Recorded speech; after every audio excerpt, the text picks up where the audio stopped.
pilot Mike Smith, followed by Krista McCullough, teacher in space, Ellison Onizuka, and payload specialist Greg Jarrah.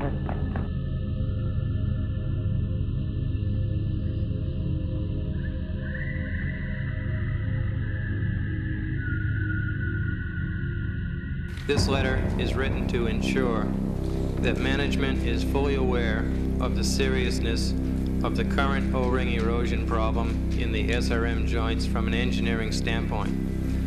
The mistakenly accepted position on the joint problem was to fly without fear of failure and to run a series of design evaluations which would ultimately lead to a solution or at least a significant reduction of the erosion problem. This position is now drastically changed as a result of the SRM 16A nozzle joint erosion, which eroded a secondary O-ring with the primary O-ring never sealing.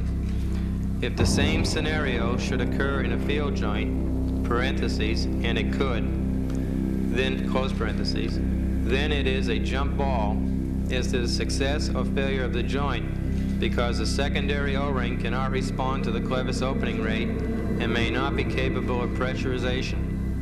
The result would be a catastrophe of the highest order, loss of human life.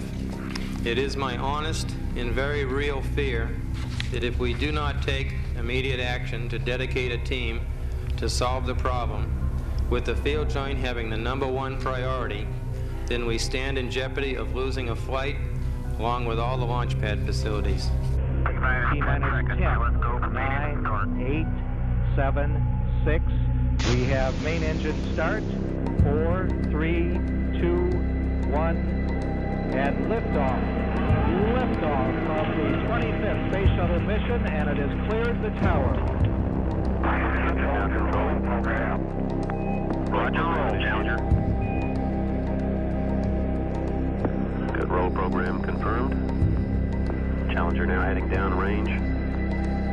Velocity 2,257 feet per second. Altitude 4.3 nautical miles. Downrange distance 3 nautical miles.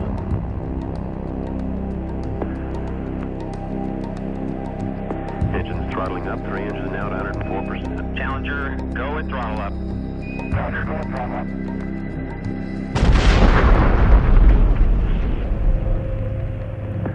Flight controllers here looking very carefully at the situation. Obviously a major malfunction. NASA did their best through a series of many, many half-truths and some outright lies to make it sound like it was an accident. And that's bullshit, because it was a horrible disaster, but not an accident. When you got people that are your technical experts jumping up and down, raising hell, trying to stop the launch, and being ignored, you can't then, when something goes wrong, turn around and say it was an accident, or it was a bad judgment call, or this or that. NASA has a history of being less than truthful about their screw-ups. Just like they did on Apollo. They said the astronauts at Apollo, on the Apollo fire, died instantly, which is, in fact, absolutely not true. They died an excruciating, painful death as they were inhaling flaming oxygen. Oh, got fire in the cockpit!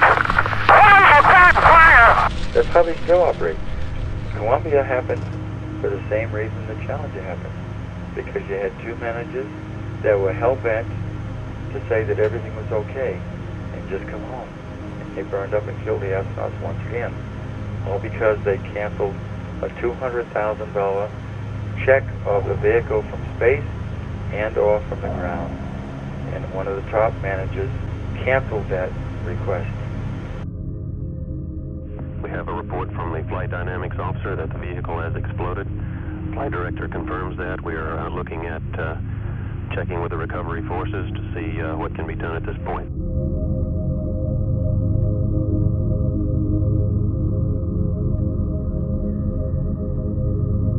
I think that they made a mistake by not putting some of the people away during Apollo days, and they repeated that same mistake with Challenger and also Columbia.